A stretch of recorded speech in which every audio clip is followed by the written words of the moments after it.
Good evening, and thank you for joining us this evening for our City Council meeting tonight. We'll go ahead and get started. Shawnee, could you please call the roll? Adams? Here. Gray? Here. Cheatham? Here. Johnston? Here. Lurick? Here. Manon? Here. Ladd? Here. Thank you. We will have, if you would please stand for the Pledge of Allegiance, after which, if you would remain standing for the invocation, which will be offered by Mary Ann Forrest from Joshua Ministry. I pledge allegiance to the flag of the United States of America and to the republic for which it stands, one nation under God, indivisible, with liberty and justice for all.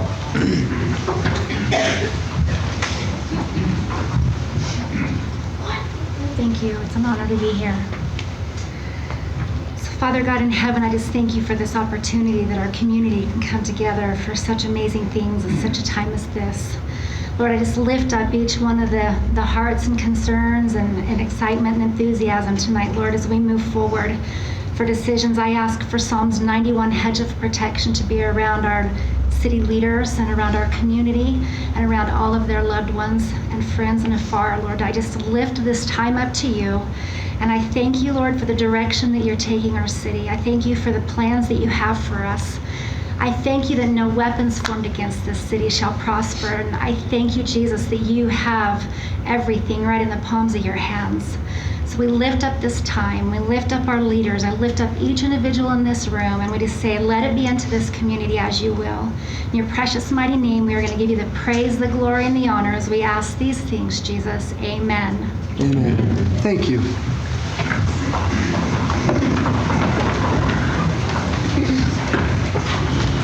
We will move on to agenda item number 3 is a consent agenda. The following business items may be approved by one motion and a vote. If any one member of the council so desires, any matter listed can be moved to a separate agenda item. A, minutes. Council may wish to waive the oral reading of the minutes and approve the minutes from the work session and budget development meeting held July 11, 2019. B, payroll and material claims. Council may wish to consider payroll and material claims for the month of July 2019. Good evening, Ashley. How are you? I'm good, thanks. Good evening, Mayor and Council. Ashley Welsh, Deputy CFO. Tonight I am presenting the payroll and material claims report for July of 2019. Total payroll and material claims were $7,856,589, of which payroll-related claims were $3,638,409. We had changes in filled positions of an increase of 3 full-time, decrease of 7 part-time, a decrease of 4 seasonal, for an overall decrease of 8 positions. Vendor claims totaled $4,218,180, and large vendor claims are listed for your review. I've highlighted some larger payments made to ITD for the closing out of the Yellowstone Water Main project and the South Valley Road project. And then there were also 2 larger vendor claims for airport construction. We also paid a water revenue bond interest in the amount of $81,265. The list of large vendor claims explains 91.73% of all vendor claims for the month. On the back of the report, we've given you information on our July purchase card activity. We had 1,138 transactions for a total of $315,950, and we had 162 card holders that had transactions in the month of July. We also had 3 purchase agents with monthly totals greater than $10,000, and the types of expenditures are listed for your review. This completes my report. Are there any questions? Any questions, Council? Thank you, Ashley.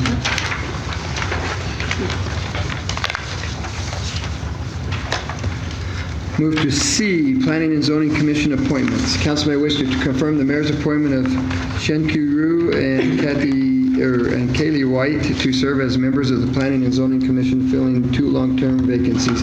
Dr. Rue's term will begin August 2nd, 2019 and expire August 2nd, 2023, and Ms. White's term will begin August 2nd, 2019 and expire June 22nd, 2021. D, exception request, splash dance for dogs at Ross Park Aquatic Complex. Council may wish to consider an approval Consider approval of the request related to the 6th annual Splash Dance for Dogs fundraiser for the Pocatello Animal Shelter event. Will be held at the Ross Park Aquatic Complex, RPAC, on Saturday, September 7, 2019. 1, waive the pool rental fee of $350 per hour and entry fee of $1.50. 2, exception to City Code 12.36.030 to allow dogs in the RPAC and Ross Park during the event. And 3, allow continued approval for annual events and associated exceptions to City Code 12.36.030 to allow dogs in the Parks Complex in future years, subject to Parks and Recreation Director's review and barring any significant changes or changes to the event. E, Council Decision Northgate District Division 1 Final Plat Approval. Council may wish to adopt its decision approving the final plat for Northgate District Division 1, which subdivides approximately 3.53 acres of land into 3 lots, subject to conditions. The property is located west of Olympus Drive Extension and south of Northgate Parkway. Councilwoman Adamson. Mr. Mayor, in reviewing the minutes, I noted a correction that needs to be made. It was on the minutes for the July 11th budget meeting. On page 2 of those minutes,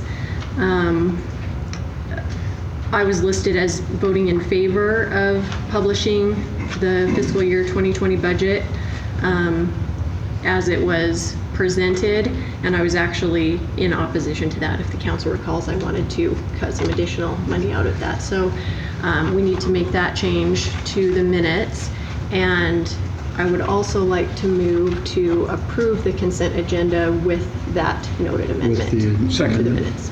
Okay, we have a motion by Adamson and a second by President Johnston. Shawnee, could you please call the roll?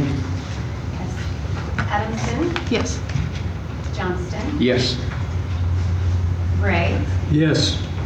Cheatham, Yes. Lurick, Yes. Manon. Yes. Thank you.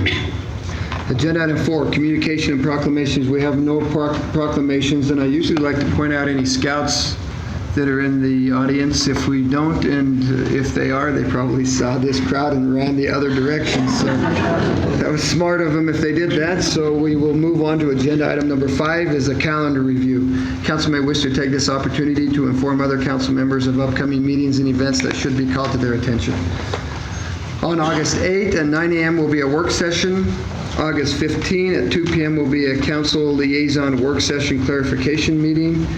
August 15th at 5:30 p.m. will be a clarification meeting, and August 15th at 6 p.m. will be a regular council meeting.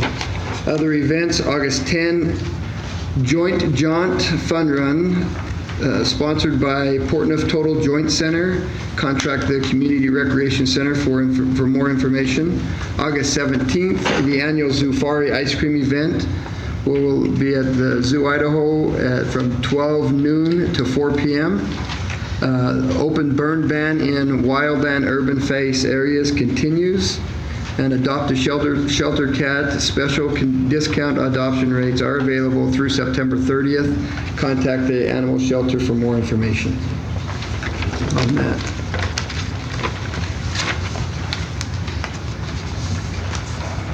All right, we'll move to agenda item number 6, the public hearing, proposed fiscal year 2020 budget. This time has been set aside for council to receive public comments on proposed fiscal year 2020 city budget. I declare the public hearing open.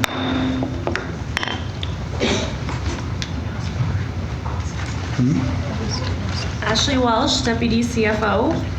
This evening's public hearing is to invite comments on the proposed budget for fiscal year 2020, which begins on October 1st. The mayor, council, and city staff began fiscal year 2020 budget development in February with salary projections, and in March, initial direction was given on budget strategy items, which would drive the development of the budget. These initial decisions included fuel rates, employee compensation, personnel requests, benefits, standardized boot allowances, and education reimbursement. During this process, the city decided to build a budget with a 2.5% increase to the hybrid pay scale and allow for a one-step move for general and police employees. We continue to use the same budgeting process that began in fiscal year 2018, with each department providing service level information, a flat budget in operating and capital line items, and requests for increased expenses and proposed fee increases. Revenue estimates were reviewed in June for non-property tax revenue. Reductions in revenue estimates were recognized in Bannock County road and bridge revenues, natural gas franchise revenues, cable franchise revenues, and magistrate court charges. Electric franchise revenues and cemetery charges remained flat, and the remaining revenues forecasted growth for an overall increase of $323,386. This conservative approach to budget development was rewarded by allowing the council to increase the hybrid pay scale by 4%, the police pay scale by 5%, and the fire pay scale by 6.04%. The council was also able to add 2 positions as well as additional operating and capital to the fiscal year 2020 budget.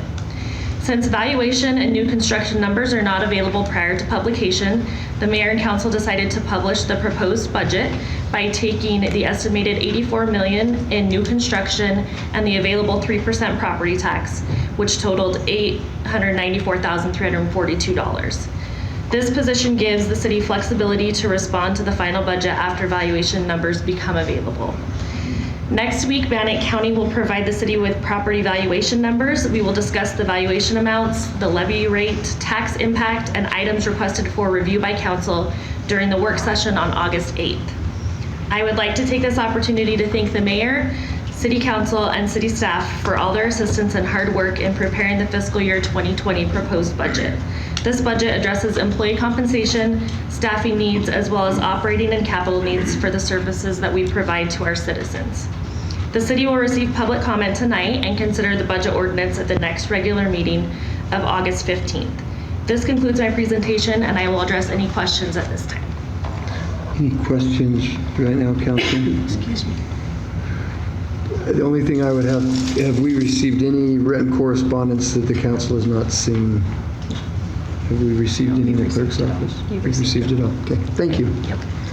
Then we'll move on and look for any testimony supporting the application. Any testimony uncommitted to the application? Any testimony opposed to the application?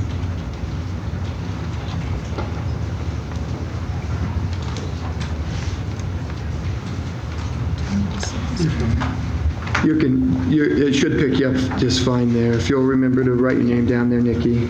Nikki Taysom, General Delivery, Pocatello, Idaho 83201. I oppose the budget items, specifically public service benefits, as well as donations to nonprofits, and if they're still being done, council select fund donations to private entities. The Community Development Block Grant Program as HUD, Northgate expenditures, and sewer, water, street transit, school crossing guards, airport upgrades and militarization, and increase of police and fire employees as well as city employees, as well as the pay raises that have been approved, and that no revenue come from property taxes, sale taxes, or liquor sales. And I state that because we are now #1 in the nation by county and state for suicide. I just spent 2 months again in Bannock County Jail. I call on all of you to spend a weekend with your officers on the night shift to find out what a great economic boon your alcohol sales are in Pocatello and Bannock County, as well as then spend a weekend as an inmate in Bannock County booking section on a weekend to find out what really happens under these conditions. We don't need more police. We don't need more fire. We don't need bigger jails. We need to shut down the costs. It will break your heart to see our best youth and young adults addicted to meth and heroin and alcohol and coming off of that on the weekend and listening to their screams of pain and other behaviors. We have people losing their homes and small businesses due to the wrongful taxation and pay raises and benefits. This is a republic under God and our Constitution. We're not a socialist, communist, UN nation. We're never to be under UN law, which we are. I am for positive development Northgate has been corrupt from day one. Now Chubbuck's doing the same thing. I call on you to restore honor to what America stands for. As a Christian, virtuous, free, and independent republic under God that we just took a pledge for. And I've opposed things because of my right as a citizen and duty to do that. I literally spent 2 months in jail, a month of that under false arrest for acting in civil disobedience to protect children and youth and young adults from being trafficked as well as drugs that are allowed to happen in this county. In the name of Jesus. Thank you, Nikki. Any others opposed to the application?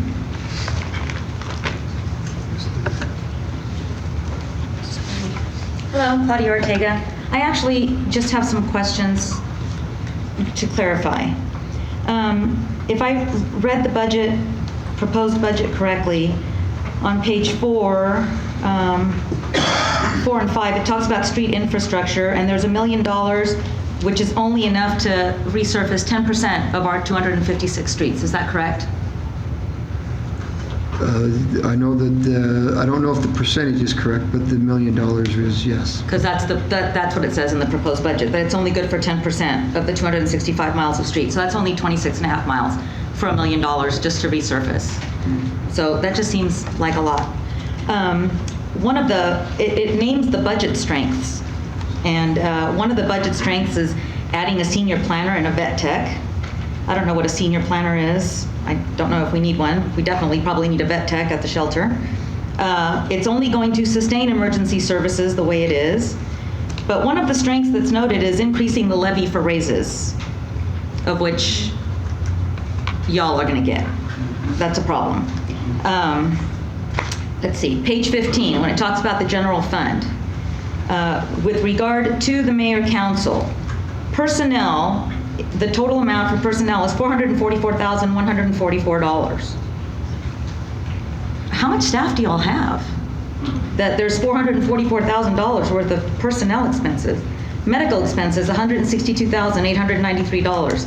Other benefits, $117,981. Professional services, this is the one that's been puzzling me. What are professional services to the tune of $120,220? I'm just curious. I think more than I'm the only one. I think a few people want to know what professional services are to the tune of $120,000. Anybody? Crickets. Okay, how about purchase services for $83,700? All right. So, overall, from 2019 to 2020, the overall budget for mayor city council is growing by $145,252. That's 15.95%. Personnel is going up by 6.12, medical by 1.9. Professional services are going up 358+%. I think we would like to know what professional services are. And I think if we're paying the bills, you should be able to tell us what professional services are. All right then. Good to know. There's also an item for water construction for $2,651,000. So I'm just curious, we're all curious as to where that water construction is going to be. Thank you very much. Oh, I'm not done. Oh, you are done with 3 minutes. No, that would involve a back and forth. There was no back and forth. I got no answers. Airport construction. Okay. Airport construction is going to go up by 94%. Thank you very much. What are we building at the airport for $3 million? Do I need to have you removed, ma'am? No. You have 3 No. minutes. But I just Please, want to let's go have on her record as removed. Let's saying go ahead and we remove got her. no answers. The people, got no answers from our city leadership. Recall them all. All of them. Thank you. All right, hold on.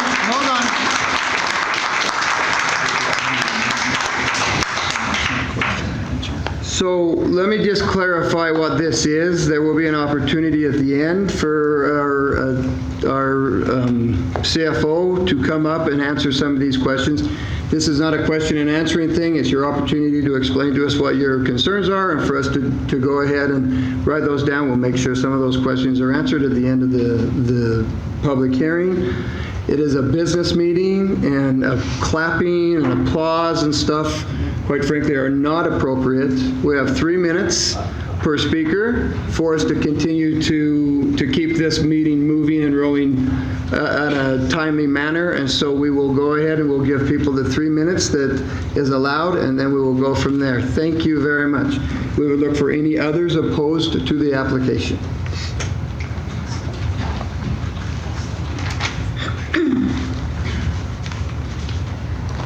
Good evening, Heather Disselkoon, 635 Gary Street. $1,558,670. That's the amount of increase in property tax revenue that this budget is asking for. $4,575,047 is the increase over the last 5 years. We have a problem in Pocatello. We are overtaxed, and we are sick of it. Because of recent assessment changes, which raised my assessment over $80,000, the State Tax Commission's calculator is estimating my taxes will increase over $1,000 this year. That impacts my family. I don't have the option of increasing my revenue unless I go out and take another job beyond the part-time job I already hold. And my only option is to cut expenses. That's what we expect you to do, cut expenses, not increase them. The relationship between the city and taxpayer has been damaged. We are tired of the increases. We are tired of all the capital improvements being made without input and without our consent.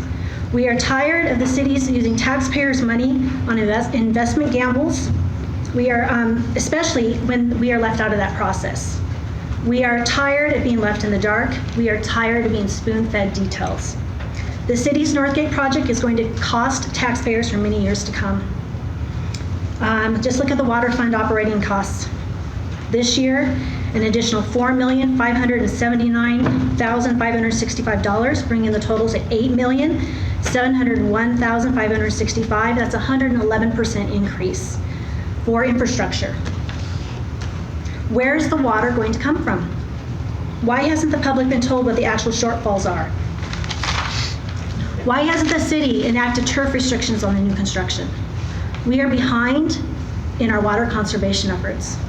We are done being restricted access to our elected officials. We are done with the annual increases. We are done. Enough, please. Thank you. Thank you. Any others opposed to the application?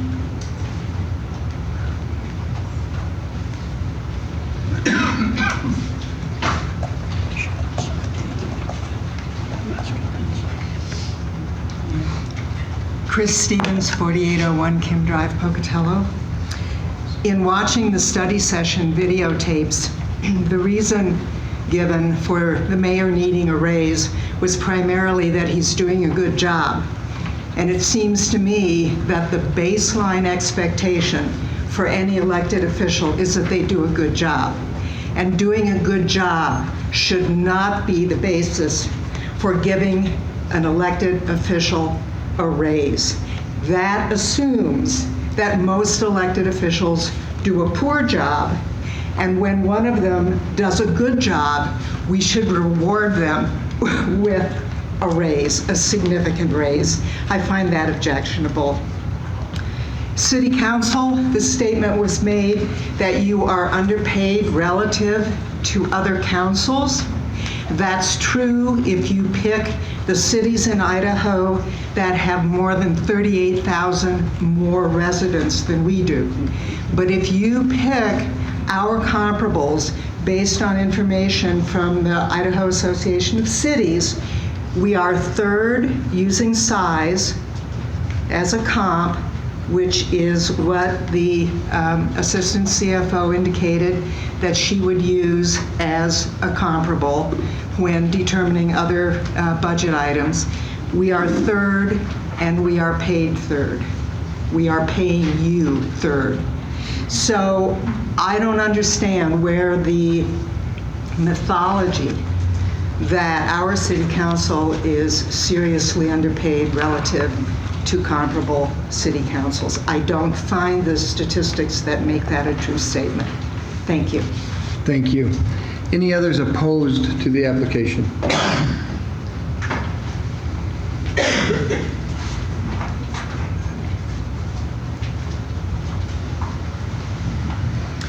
Roy Miller, 6034 Fruitwood Lane, Pocatello. During your recent negotiations with the fire and police departments, you all hired an attorney from Boise as your spokesman. That attorney, when one of the policemen, I believe, questioned the level of pay in Pocatello for fire and police protection, responded that the policeman asked for the job and he should have known what he was getting paid. Therefore, his request was without merit. I would suggest that that same logic, since this person spoke for you all, be applied to you all. Thank you. Thank you. Thank you very much. Thank you. Any others opposed to the application? Seeing none, then do we want to, there were a few questions. Ashley, could you come up and answer a couple questions that were asked? And I'm going to try to, I wrote them down as quickly as I could. Okay. The street infrastructure, that was only, that wasn't really. $1 million is 10%. Yeah, that wasn't really a question. That was more of a statement, I think. What was that? How much staff do we have? How much staff do we have? Mayor's office has 6 council members, a mayor, and 5 employees, for a total of 12 people in that department. Okay, and that's the entire citywide, how many?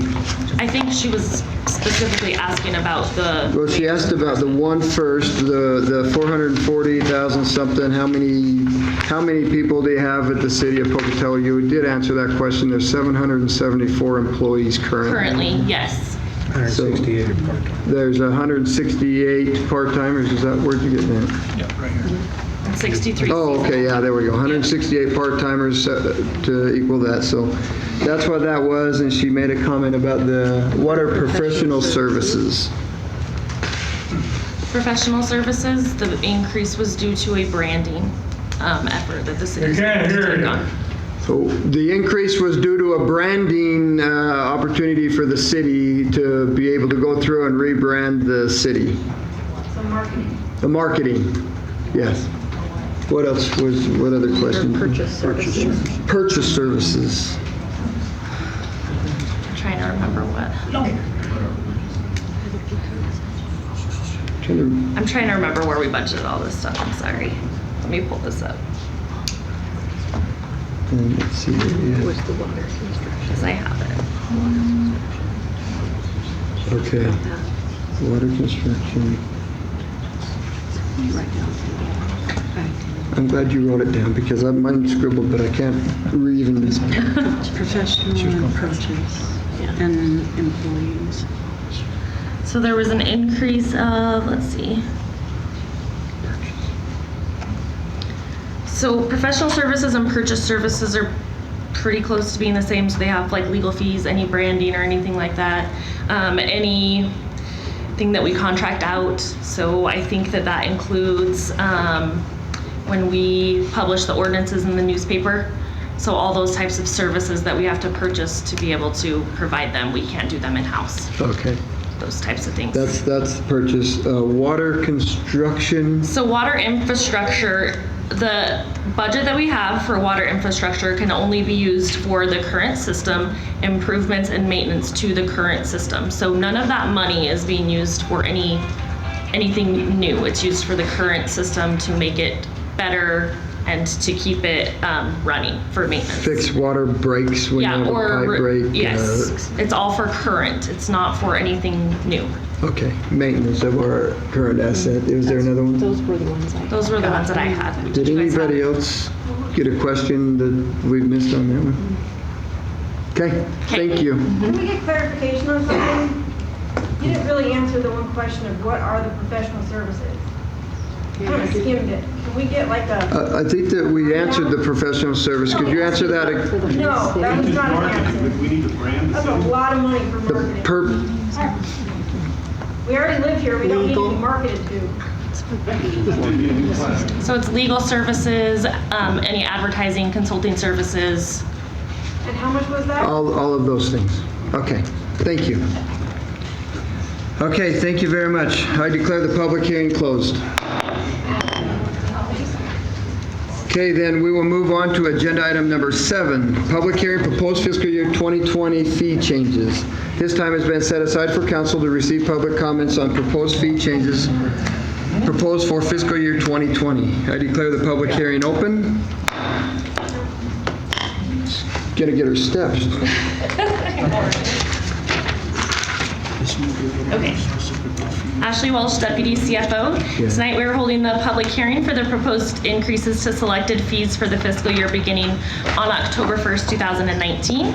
The proposed fee increases are due to an increase in costs of programs in an attempt by departments to recover costs of services through fees assessed versus tax increases. The goal of fees are to recover the full or partial cost of services that largely or solely benefit individuals, which allows maximum discretion in the use of taxes to meet the costs of services that provide a larger community benefit. This process is referred to as a cost recovery approach. Tax-supported services, which have a strong relationship between the cost of services and the benefit received by the individual receiving the service, require a higher cost of recovery. Fees should be periodically adjusted to keep up with inflation, or else more of the burden falls unfairly on the general taxpayer. During the budget development process this year, departments reviewed the cost of services to evaluate whether an increase in the program fees were required to meet the cost of recovery for that service. The majority of fee increases are related to this process. In the case of the utilities, sanitation, water, and water pollution control, these business type activities are 100% fee supported. No tax dollars are involved. Utility fees are reviewed by an outside consultant and designed to recover costs of providing the service to meet both operational demands and capital needs. The proposed fee increases related to sanitation, water, and water pollution control are set based on the rate study plan established during the rate study that was done this fiscal year. The overall increase for sanitation is 3%, water was 4%, and water pollution control was 3%. The mayor and council will consider citizens' opinions related to the fee increases at this public hearing, and the final step in the process is to adopt the fee resolution during the August 15th City Council meeting. This concludes my report, and I will address any questions at this time. Questions, council? I just thought of another question from the other part. Okay, well, we've closed that out. It was so- on airport construction. We'll close it I here. forgot about Okay, that hearing's been closed, and so if they would like an answer, then we can get with them later. Any questions for Ashley? Okay, thank you, Ashley. Yeah. Oh, Ashley, has there been any correspondence? Sorry. No. Have we had any? Okay, thank you. Then we would look for any testimony supporting the application. Any testimony uncommitted to the application. Any testimony opposed to the application.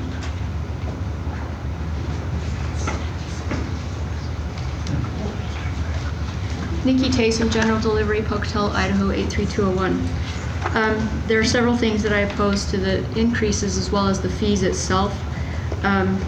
When you charge people to use like the pavilions in the parks, what we've already paid for with taxes, and how you have a differential between residents and non-residents, the development costs that you incur, like in permits to builders, you charge them an abatement fee in that. It's not the government's job to abate rundown properties or risk nuisances. I don't know if you're still doing impact fees on development. Those are from the UN and those are unconstitutional on developers. The cost increases to use the parks, the pools, things like that. People already can't even afford to barely keep their home and pay a water bill, which also water, sewer, sanitation, all of those are constantly going up. And fees for the transit don't even meet the cost to run the program. As well as other costs in terms of the airport fees.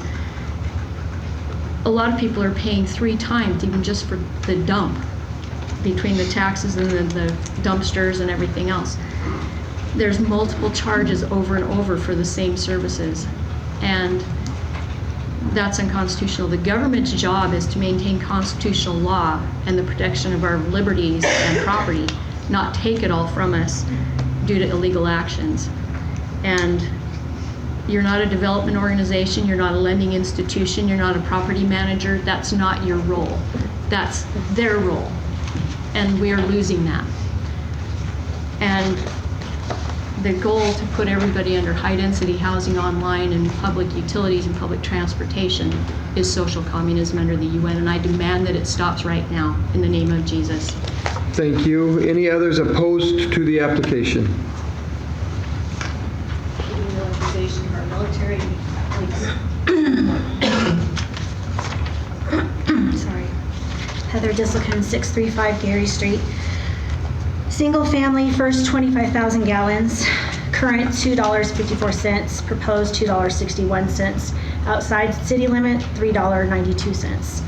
Single family over 25,000, current $3.17, proposed $3.26. Outside city limits, $4.89.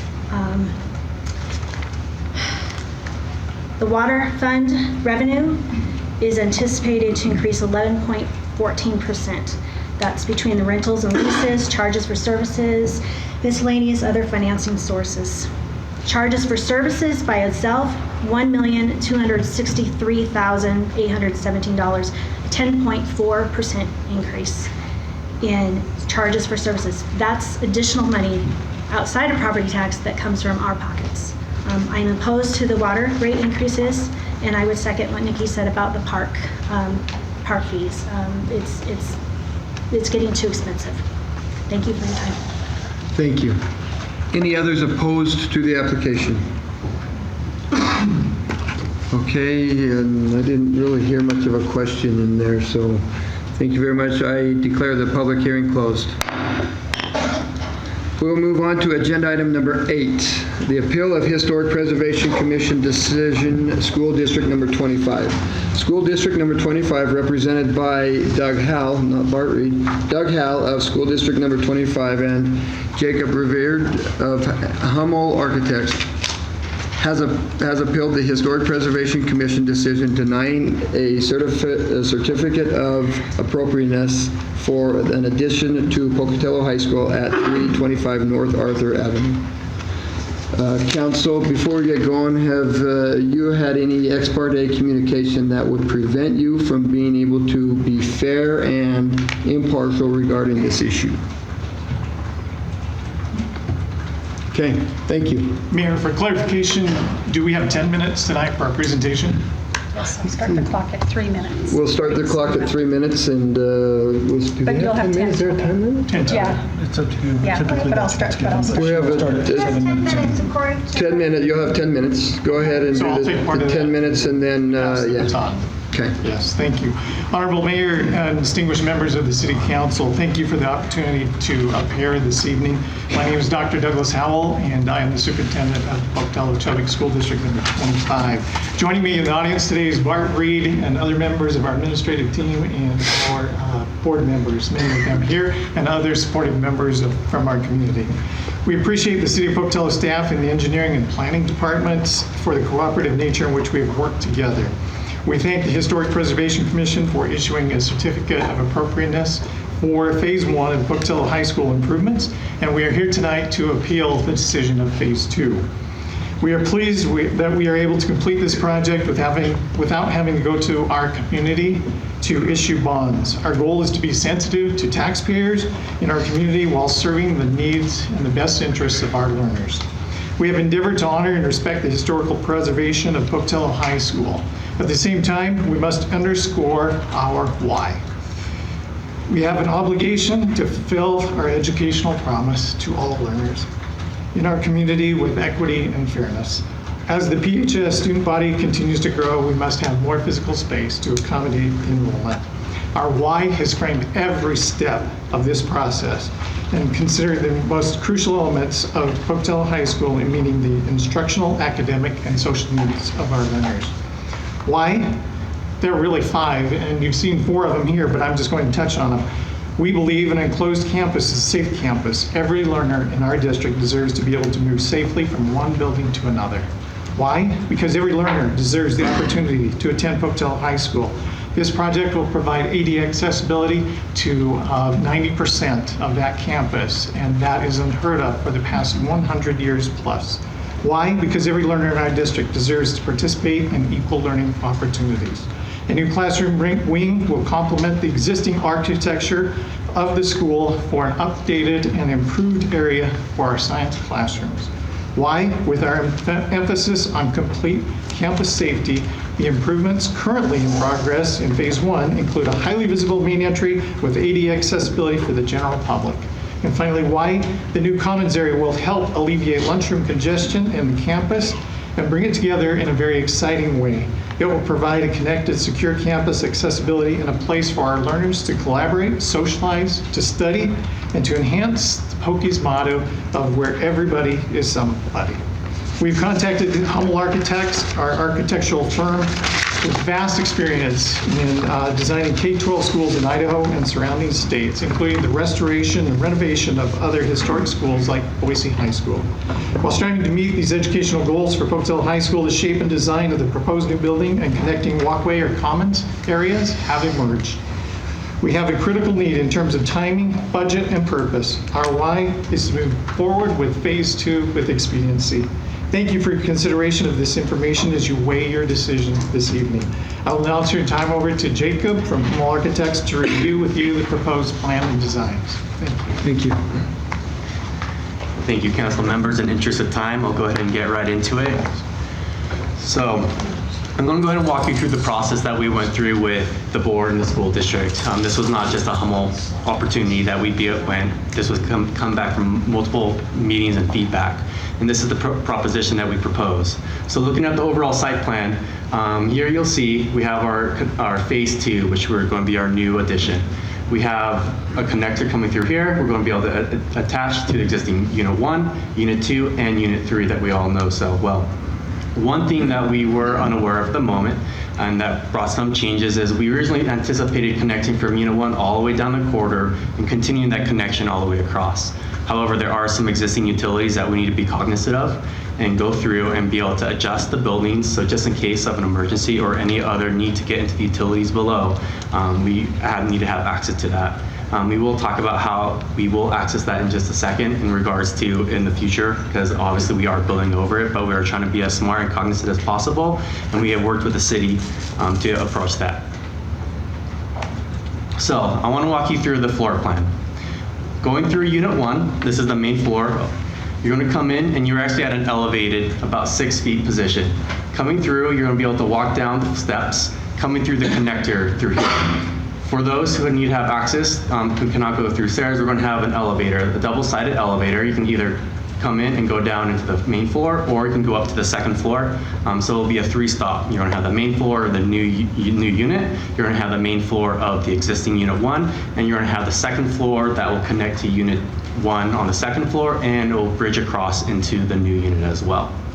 Coming through into this connector, you're going to come in and we're going to have this common space. It's a larger area with some nice seating that's going to be a stadium seating that you're starting to see for social interaction, for students to gather around and be able to come up and around, so that we have an area to gather instead of being able throughout the campus. Then you're going to have an ADA ramp coming up here to connect to Unit 2 in the auditorium. And coming through here, you'll actually have access into Unit 3, which is the palace as well. Going through the overall spaces, you'll see that we have a ticket booth right here. We have some science classrooms and standard classrooms that are going to meet the 21st century teaching standards. Then we're going to have a restroom block and a faculty prep area right there that allows faculty to gather and have their own private restroom as well. One thing you'll notice too is that we're going to have connectors. We will keep this connection open through the existing school. We are going to bring this forward so the students or other patrons who are using the building will come in. They can either access into any one of these spaces through here. Most students will be entering through school either from this entrance vestibule here or this entrance vestibule as well. They will have access through here as well, but we're trying to control majority of the access through here for security. We are also providing a large courtyard area. Currently, this is all paved concrete right now. We will be removing it and providing grass area to help compensate for all the grass that is being taken out in this area. Going into the second floor, you'll see that coming from the second floor of Unit 1, you're going to come in, you'll have your elevator in which you can choose which floor you would like to go to if you need to use the elevator. You have this connector ramp that comes in through, and once again, we have this common space through here. Connecting into Unit 2, we are actually going to be coming into this 1960s addition that is not historic. That way we can keep and stay away and be as respectful to the existing beautiful work along here on Unit 2. And you'll notice this actually is an opening down below. So we're not going to bring the floor plan against the wall. We are actually coming back and not touching the wall at all. Coming through here, once again, we're going to have science classrooms. They are stacking on top of each other just like below, so for efficiencies. A standard classroom, and then we'll have a chemistry lab along with a chemistry prep room to help update their current science programs, which are in dire need of new classrooms as well. Now, going through the existing vernacular, we are taking some of these beautiful instances in which you have this historical building, and we don't want to copy and mimic exactly, but we want to do similar what was done with Unit 3, which is the palace, be respectful, and use similar vernacular. So here in this Unit 1, we'll be taking this ornamentation that's bisecting the two different floors. And also on the facade of the classroom walls, we're going to have similar layout in which we have a concrete stem wall. We're going to match our existing brick. We're going to have this ornamentation that we have existing still up in the basement that we're working with the district to choose which ones to use. And we have this ornamentation banding up top. And we have the central corridor area right there. So we're going to use some of that vernacular from Unit 1. This right here is going to be the connector area. This is coming on the south side of the hallway. And we are going to come in and demo this area. So one benefit of actually being able to shift over that is actually preventing as much demolition work in regards to this beautiful terracotta stone through here. No matter what we have to do, there is going to be some selective demolition. However, we are trying to be as cognizant as possible. As we go through and demolish these, they're going to be the terracotta stones that we'll save for future use. So if the time ever does arise when this addition does go away and the historical nature wants to be preserved, we can come back and bring it back in. For Unit 2, there's a lot of similar characteristics for it on the right-hand side. We have this vertical elements coming through here as well, and we're going to be copying them or imitating them in a way to be respectful to it. Our new connector is going to be coming through this 1968 addition through here, and then we're going to be coming in through it. This is going to be our access into the ADA ramp, so we will be demolishing some of these stairs and coming in through and attaching a new ADA ramp through there. Now, Unit 3, which was built in the early 2000s, is probably something a little more accurate too for the classroom block that we are proposing. You can see how there's a lot of similar instances to Unit 1 in which you have this concrete banding, the existing brick coming up, your decoration that you have that was from previous Unit 1. And then also we have some vertical columns. On the in-between, you're going to have some ornamentation that is not going to be exactly the same, but it's more standard to current standards of the construction industry, and also being cognizant of the budget. We cannot, at the moment, really provide exact terracotta to be more aware of the taxpayers' monies, which would cause us to go out for a further bond if they want us to match it exactly. So you can see some of this ornamentation that we will be mimicking as well that has already been built on Unit 3. Now, before we get into the overall... Jacob? Yes. Our 10 minutes is up. Council? I'm finding this to be very educational. Okay. I think I need it in order to make a proper decision. Okay, continue on. Okay, I'll wrap it up as soon as I can. Now, before we get into the overall quick design, I want to show you some architectural precedent of previous buildings that have historical nature that have additions to them. Now, this is very subjective historical preservation. It goes different ways. What we're choosing is something to be something a little more modern, and be respectful and be different than what the existing building is in a lot of areas. So here you'll see this historical building, you have a glass walkway, and yet you have this new addition that represents and still speaks to the existing material, but is very different. You have this other building right here with the historical nature, same concept in which you have the glass bridge and connector, and then you're gonna have the new addition right there. And then something just up the street where you have something a little more modern with all the glass coming across, but it connects and binds the two buildings as well. Now, let's quickly get into our proposed design. we'll start with this classroom block right here. So as you'll see, this is our classroom block in which we are matching and being respectful to the existing vernacular of Unit 1, 2, and 3. We are having this concrete banding all the way across. We're having our brick that's matching it. We're having this ornamentation that we're going to be utilizing that they have existing. And we're going to have this banding that coming all the way across and top as well. You'll notice that we have, just like Unit 3, similar ideas with the doors in the front. We have ornamentation on some more glass up top and ornamentation once again. Now coming through this connector, you'll start seeing that we have a little bit of a change.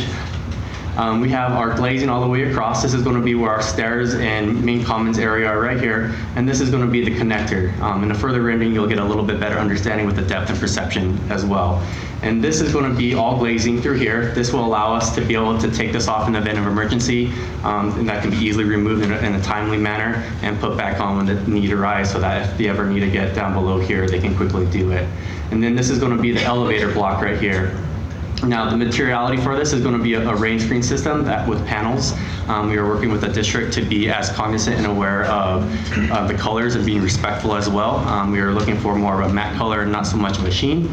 So that way it will mimic the brick materiality, but yet have this more modern feel to it, so that we have this dichotomy in respect of these older buildings that are beautiful, and then this newer building that is has a nod to it, but yet we don't want the two to connect. So it can be, our opinion is that we want them to be more modern and respectful.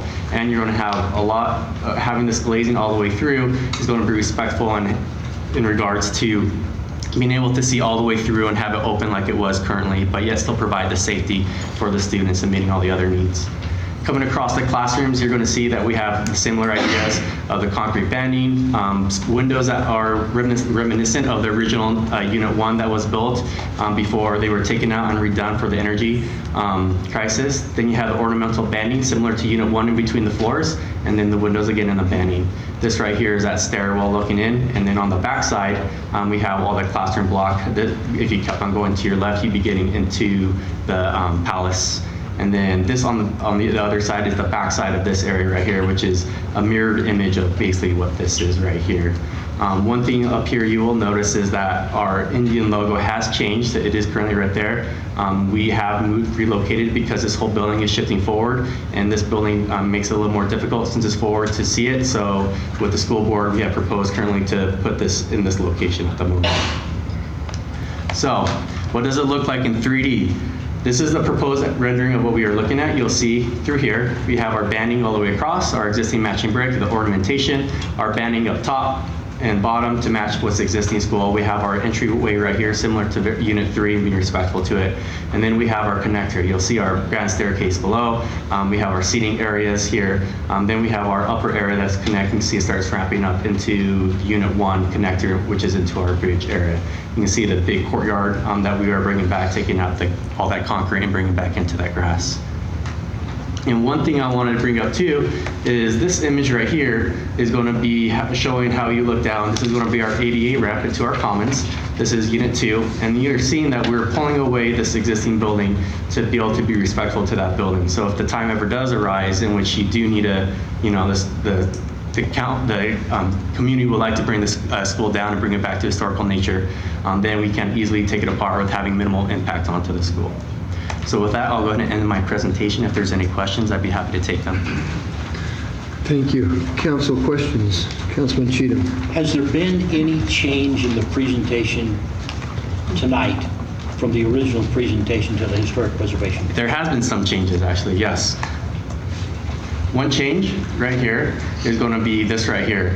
When we presented it, the morning before we met with them, we met with the district, the afternoon before we met them, we met with the district, and they asked us to address this.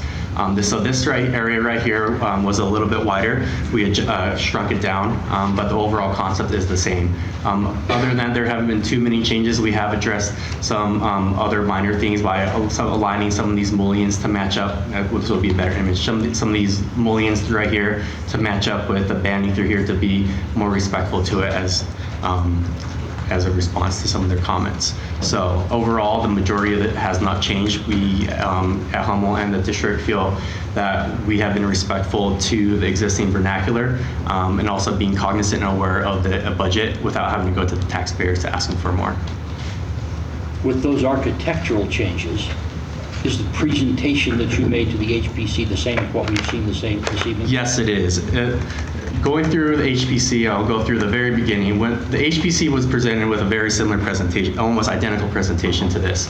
So we came with the cover page, we come with the table of contents. Then I wrote this narrative that talked about architectural precedent, HPC standards that were adopted by the United States, interior United States, and how the HPC has adopted those as well. And I wrote each one and I responded to them. Then I went through and created this design narrative key points in which we could go through and have these icons that represent these ideas in which that they were looking for. So proportion, research and development, scale, pattern, rhythm, building elements. So as they went through, this is a new slide talking about the objectives. As they went through, we did present this. They were not aware of the floor plans.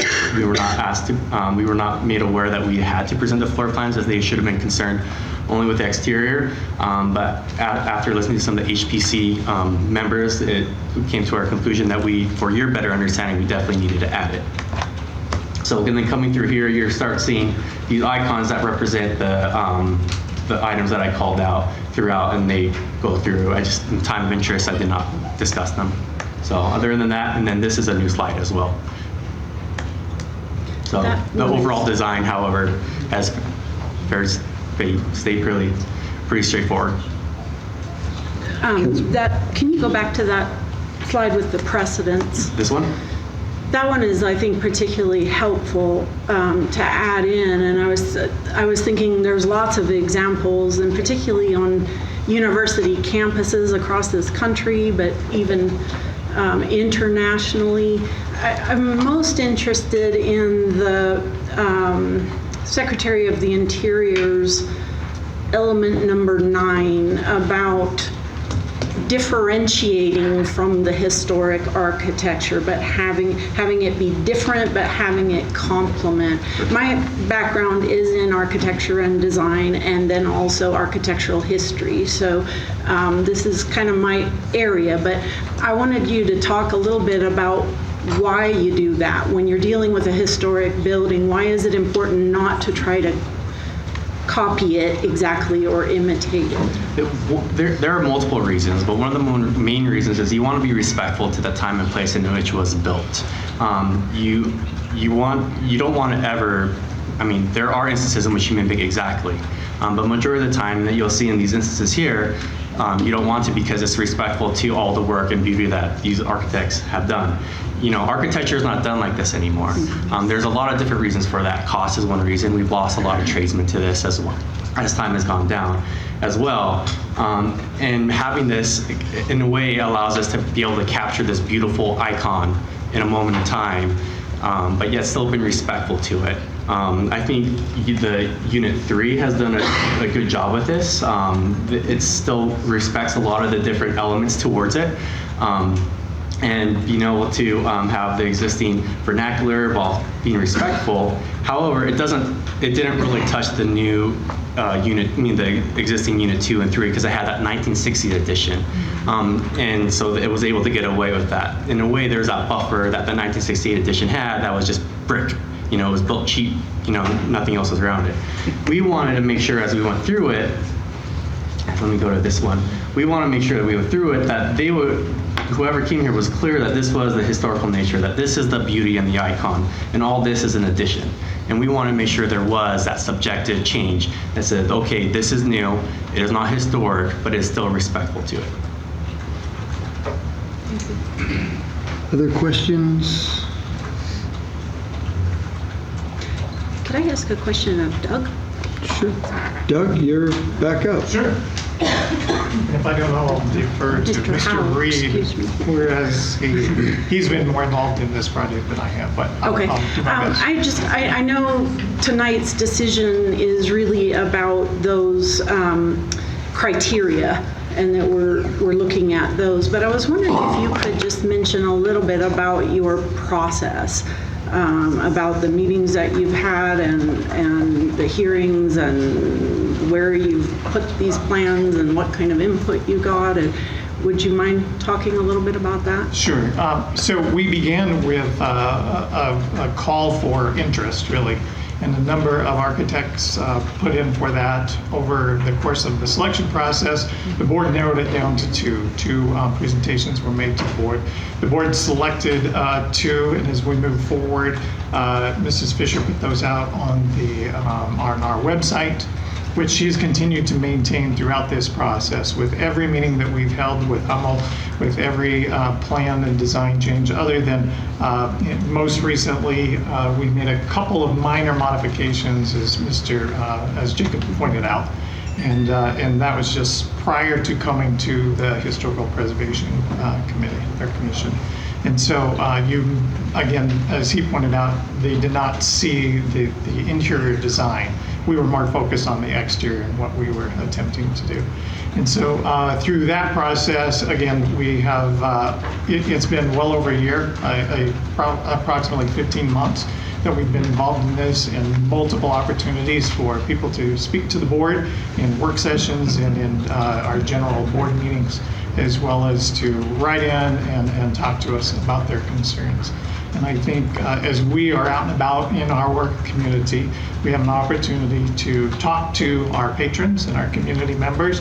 And I think the board was, or the council, excuse me, was supplied with a number of letters in favor of us moving forward with this project. I think that's just a small sampling, really, of what support we have, and the board would like to definitely move forward. We are in construction of phase 1, if you've driven past, and again, as Jacob talked about, we are honoring the existing architecture. We're bringing back windows, lamp posts, everything that speaks to the history and the pride of the building. Thank you. Any other questions for Dr. Howell while he's here? I don't know how to phrase this, but what necessitated doing this? You listed these things, but security was one of the major things that's changed, right? When we first met as a group with administrators, we brought in all 3 of our principals so that we could collaborate and have their input, as well as teachers from Pocatello High School and our board members, and then the architects that were selected for this process. And they had us go through an exercise where we really prioritized what it was that we wanted to see out of this project. And student safety rose to the top, as well as the equity in our classrooms and the ADA accessibility. And then somewhere, down toward the middle bottom, we were concerned about money, but we knew that we had some monies available through our capital improvements funding, as well as from our general fund, that we could take on a project of this nature and this size without being a burden to our taxpayers. So really the 5 that I pointed out, 4 were on that slide as you entered the room today, and those are our primary reasons, our why that we're doing this project. Any other questions for Dr. Howell while he's up? Thank you. Thank you. Okay, council, the time is yours to talk about or make a motion or... Well, I guess one of the main things that we're supposed to be basing our decision on is really, and we did receive a lot of communications, but that's actually not what we're supposed to be considering. We're supposed to be considering the criteria from our own Historic Preservation Commission and from our municipal code, as well as from the Secretary of the Interior, and whether this project meets that criteria. One of the complications with that is that it's somewhat subjective, and people have different opinions. But typically when you are dealing with historic architecture and you're going to do an addition, you do something that is very different but complements that building, and you don't try to match it. So to me, number 9, that's that criteria of differentiation yet complementing, was an important thing to consider, and I feel that this design does that. It balances several important and difficult considerations. The budget, of course, was one thing, but also the new needs in terms of education and the function of the school, the historic preservation, the access to our utilities underneath was another consideration. And it seems to me that you've done an admirable job in balancing all of these difficult criteria or difficult factors that had to be considered. Mr. Mayor, I move that we grant the appeal from School District 25. Second. Okay, so we have a motion by President Johnston and a second by Cheatham. Is there any further discussion on this? I would just say that they had to take several things into account, and security is one that I believe our police force has been driving to. And we don't think it'll hit us, but our daycare had a lockdown, I think it was yesterday or day before, because of the shooting on Ninth Street. It's located in our church.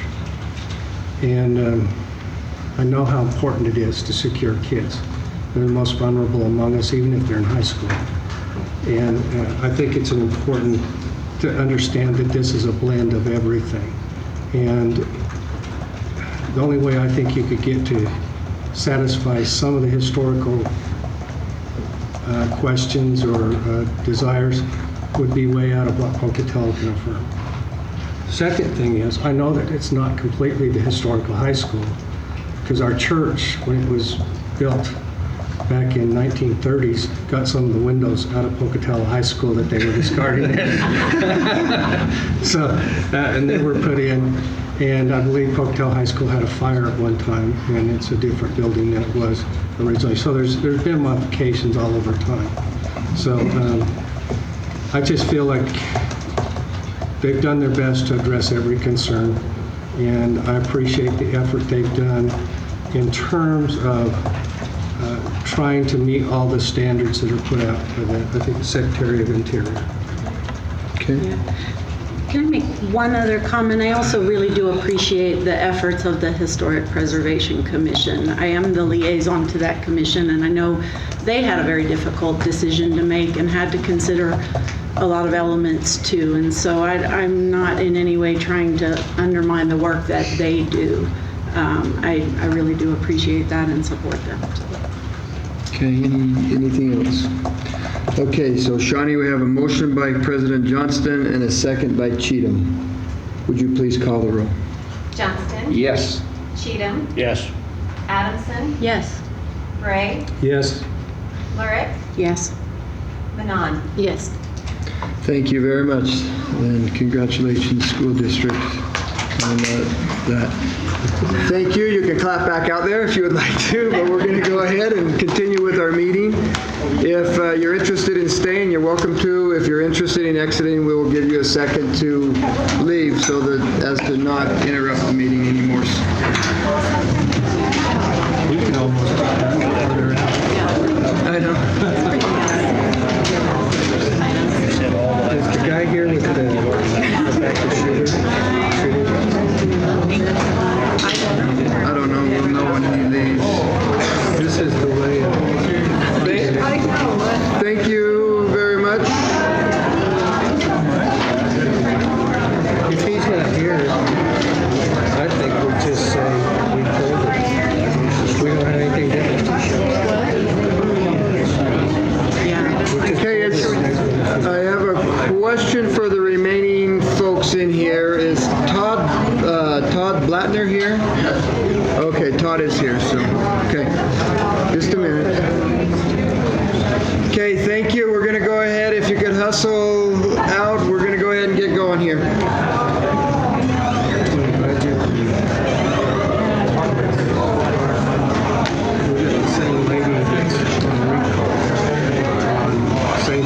Can everybody hear me okay? Jefferson Street. Okay, we're going to go ahead and move on to agenda item number 9. Exception to city code prohibiting the discharge of firearms in city limits Pest Solutions. Council may wish to consider a request from Todd Blanner representing Pest Solutions for an exception to city code 9.32.020, discharge of firearms prohibited within city limits to exterminate marmots. On certain properties identified by Pest Solutions, Mr. Blanner has performed his service for School District Number 25 in the past and is seeking approval for continued control of these pests. Approval is subject to police department and legal department requirements and review. This agenda item was originally scheduled for the July 11, 2019 regular council meeting. I might add that it was voted down at that meeting, and the council had some questions, and so we've asked him to come back to this meeting. But it was originally voted on before, and I don't know that that's going to change. There were just some questions. Okay. So, thank you for being with us tonight, Todd. Good there, at least you can hear me out. That's right. Councilman Can I start? Please. Mr. Leitner, do you have a vertebrate pest control license with the state of Idaho? Yes, sir, I do. Good. I am completely insured, licensed, bonded. I carry $1.5 million insurance on the business because I do use a lot of chemicals doing pest control and what we deal with, and some is pleasant and some is not. These rock chucks are just got to the point they've cost School District 25 a lot of money. And in the county, we've never really had problem. We haven't had too much problem in the city until this year at the schools themselves. But in the county, you know, I've always called the sheriff's department and said, hey, this is what we need to do to try to get them down, because we had a real bad problem out at Century High. They were just destroying sprinkler lines, you name it.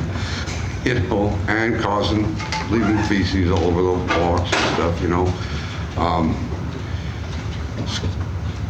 The bus depot downtown off of Pole Line, we did some in behind there last year because they caused thousands of dollars worth of damage that was getting up under the bus's engines, chewing on the wires, and costing the school district a lot of money. So we've been trying to keep them down and keep them knocked down. The cartridge that we use is a .177 caliber. It's no more than a pellet gun. We use this. I use these a lot, like when I have to deal with raccoons in an attic, and it's just too dangerous to get him out without somebody getting hurt. You know. Actually, it's quieter than my pellet gun. But there's only 2 people that would be doing it. And we're always together. That's for our own safety. We realize that accidents happen. We've never had one, but they do happen. Which would be me, myself, and Paul Kent. And we've just been doing this a long time, and we want to get the approval of the city council to do this, and because that's the only people that we actually do it for are the schools, and we do not do it in school that in session or even close to being in session. And I like to do it when actually school's out, summer break, you know, and we do it very, very early in the mornings and sometimes late in the evenings.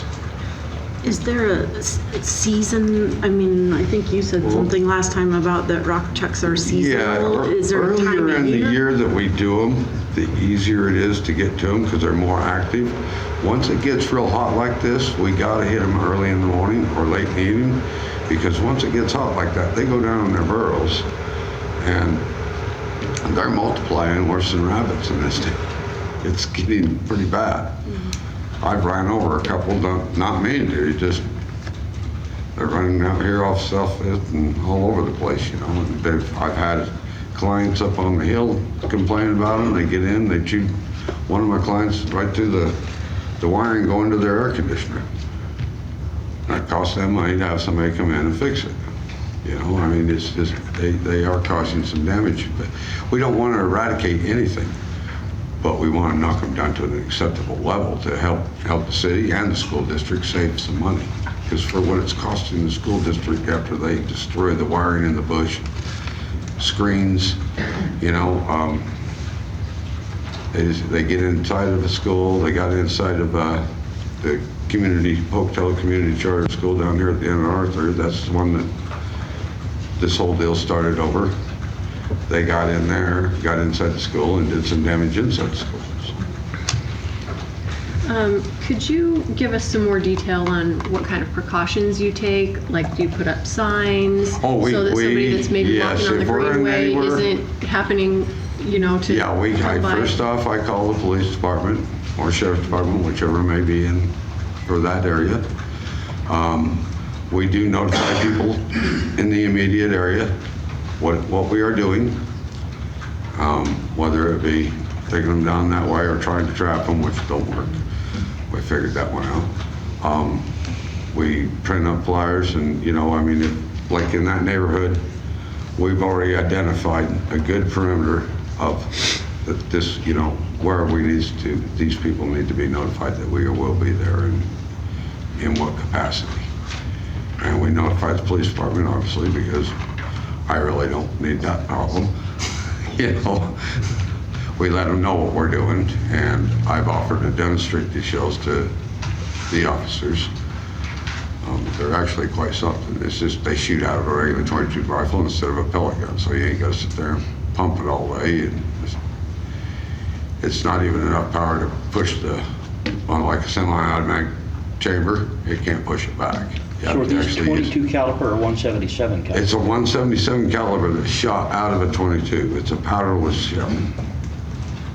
It's actually a powderless shell. What do they call it? It's a 20 grain, but it's not actual gunpowder. That's a Nagila shell, right? Yes. That's 22 caliber, it's not 177. Well, I have some in the truck. I would be more than glad to show you to you. I can't even, half of them I can't even hear. The other ones, like I said, they're quieter than my pellet gun. They won't go through a half-inch board. I have a carton. It's 22 caliber. Okay. Okay, we've got one down here, and then we'll be back we got two here, and then we'll be back to Linda. Yes, sir. Are there any other alternatives to shooting the marmots? I have tried the gases. I have tried the trapping. The live traps are real shy of. They just don't, over the last 10 years, I've caught like maybe 6 of them in the live traps. The snap traps work, but I have a problem with setting those on school grounds.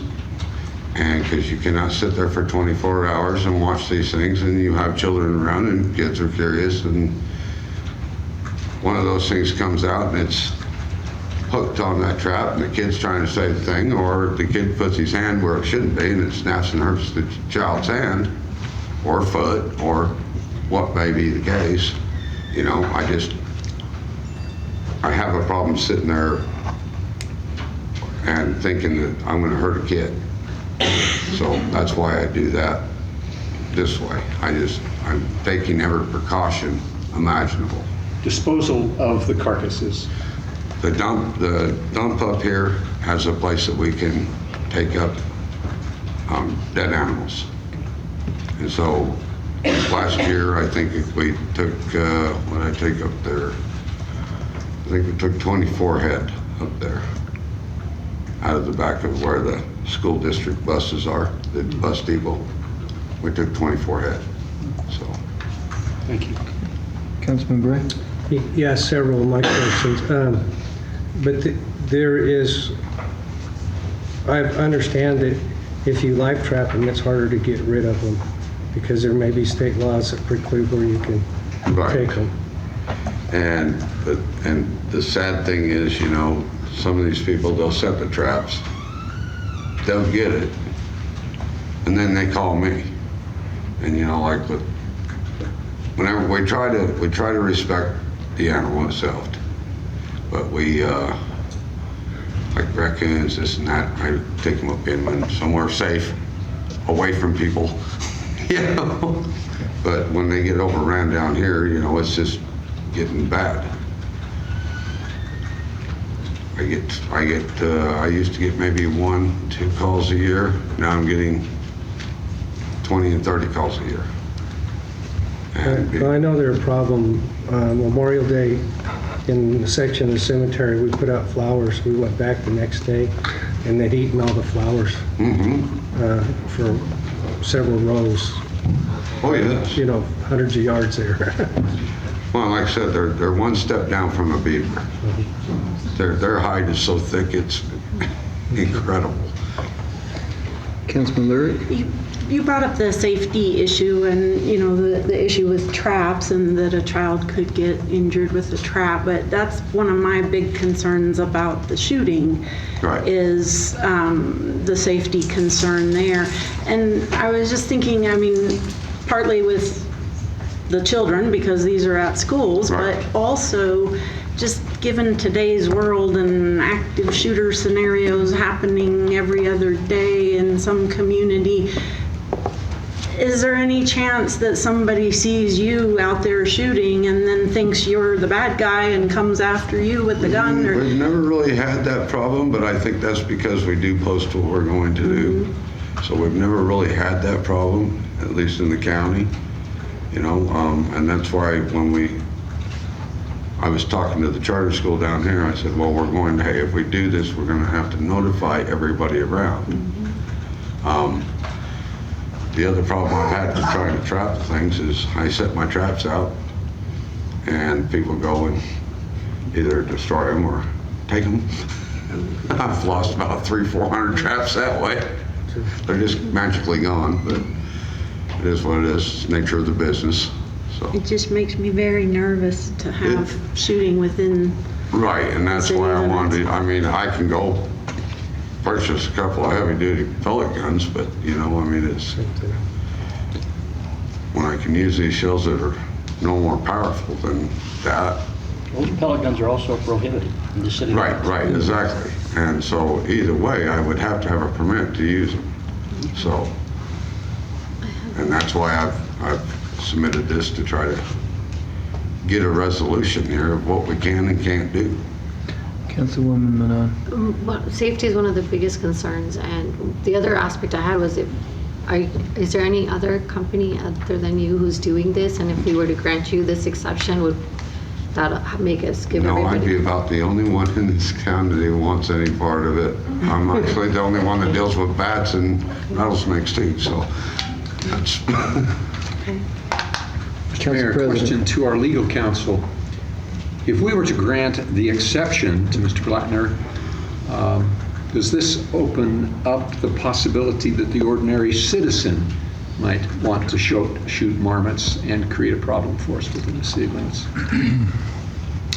It's always a possibility, but without that exception, they would be in violation of the ordinance. Okay. But do they have then grounds to fight that if we give this exception? Well, they would still have to come before you, as Mr. Blattner is, and ask for that exception specifically to themselves.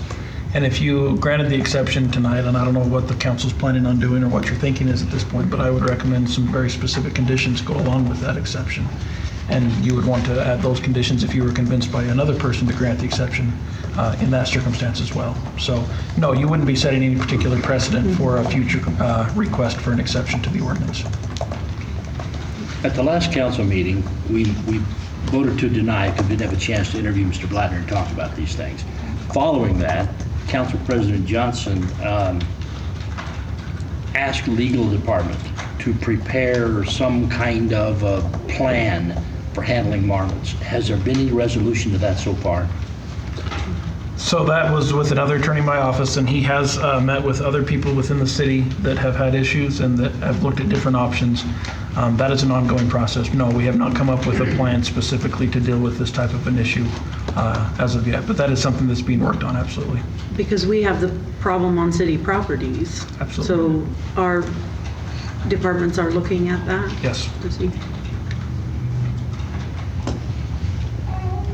Mr. Mayor, I'm prepared to to move that we rescind the action of our previous meeting and reconsider this proposal subject to legal department coming up with appropriate phraseology with counsel from our police department. Is that clear enough? Not at all. Well, maybe to specify, like, do we need to say that we have to be named additional insured and all of that now, or can we just say we work that out? I guess my question is, I think you've got two different motions here, is what I'm hearing. Is one motion is to rescind the previous action. Maybe let's just deal with that. Why don't we deal with one? Okay, and let's then, deal with that. Okay. I move. Heidi seconds. Okay, so as you heard, Shawnee, Council President Johnston moved and Councilwoman Adamson seconded, rescinding the decision from 2 weeks ago. So what effect does that have on Mr. Blatt? Right now, it just... Approve it? It just No, it doesn't approve it, it just... Yeah, we're back to square one. We're back to square one. Exactly. Yeah. Shawnee, would you please call the roll? Johnston? Yes. Adamson? Yes. Gray? Yes. Cheatham? Yes. Lurick? No. Manon? No. Thank you. So that has now passed. Okay. I move that we authorize legal to really move forward with this and make sure and determine whether or not we can have one person authorized to eliminate marmots using guns within the city limits. So I don't want to open it up to a lot of people. With legal and police. Determining a policy that we can vote on in the future.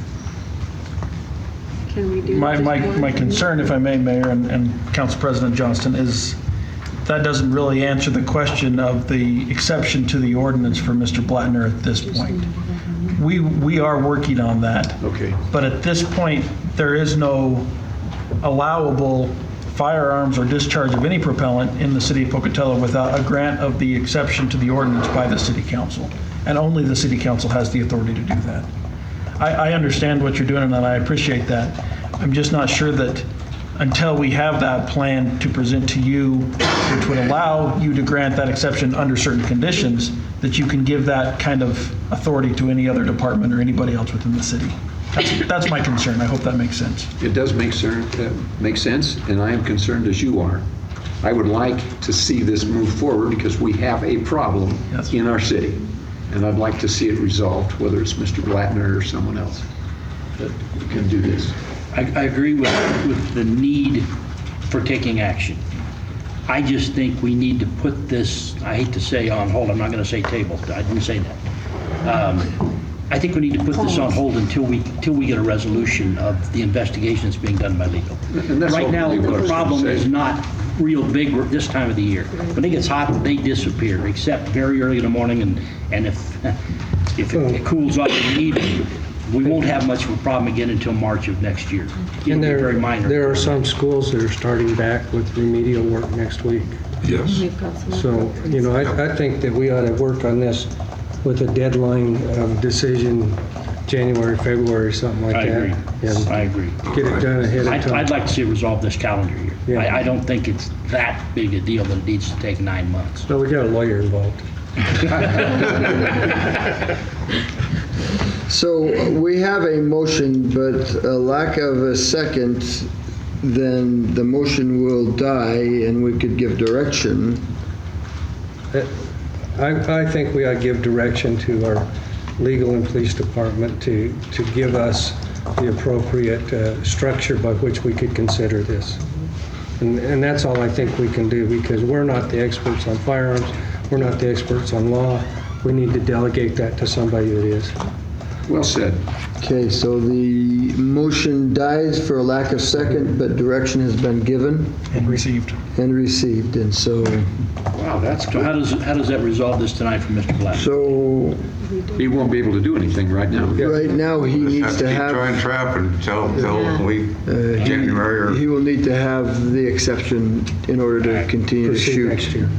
And we'll be working on it to make that happen, and I would assume that you'll be in touch with him so that he knows when and what and all of those things. Thank you very much for coming. Thank you. Thanks, Doug. Yep, thank you. We will move to agenda item number 10 is temporary street closure, open container waiver request, Uncorked Wine Festival. Pastavino's Uncorked, represented by Jennifer Jackman, has requested to temporarily close the 100 block of North Union Pacific Avenue behind Pastavino, and is also asking for waivers of city ordinance regarding open containers to allow the sale of beer and wine on August 17, 2019 for the 4th annual Uncorked Wine Festival. Pastavino is requesting that the street be closed from 8 a.m. to 8 p.m. for the event. If the open container is waived, it should be contingent upon the applicant meeting police department requirements and the appropriate catering permits being purchased. My name's Gabriel Purse. I'm the manager of Pastavino's. Jennifer wasn't able to make it tonight. Okay, thank you. Let's see if there's a motion. I don't know if there's any questions, but they'll holler at you if there are. Being a next-door neighbor, this has been handled in a very, very nice way in the past. Mr. Mayor, I move for approval of agenda item number 10, the temporary street closure request and open container waiver for the Uncorked Wine Festival. Second. We have a motion by Cheatham and a second by Manon. Shawnee, could you please call the roll? Cheatham, Yes. Manon, Yes. Adamson, Yes.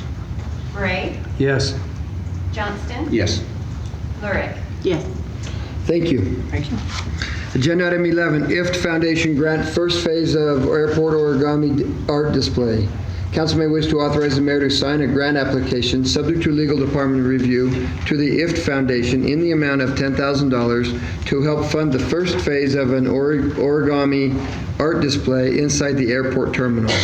The grant does not require any matching funds. Councilman Bray. Mr. Mayor, I move that we authorize you to sign a grant application subject to legal department review to the IF Foundation for the purpose of the origami display. Second. We have, I'm giving it to Lurick. We have a motion by Bray and a second by Lurick. She's just a second behind, but we're giving it to her. Shawnee, could you please call the roll? Bray, Yes. Lurick, Yes. Adamson, Yes. Cheatham, Yes. Johnston, Yes. Manon, Yes. Thank you. Agenda item 12, bid acceptance, construction agreement, and notice of award airport. Council may wish to consider the following regarding taxiway rehab terminal and FOB apron rehab, replacement of electrical alt and routing beacon, and construction of concrete hard stand for heavy aircraft. A, accept the low responsive bid from DePatco Incorporated in the amount of $5,869,669.69. And B, authorize the mayor to sign a construction agreement and notice of award with all other pertinent documents between the city and DePatco Incorporated. The bid amount is $5,869,669.69. A lot of 69s in there.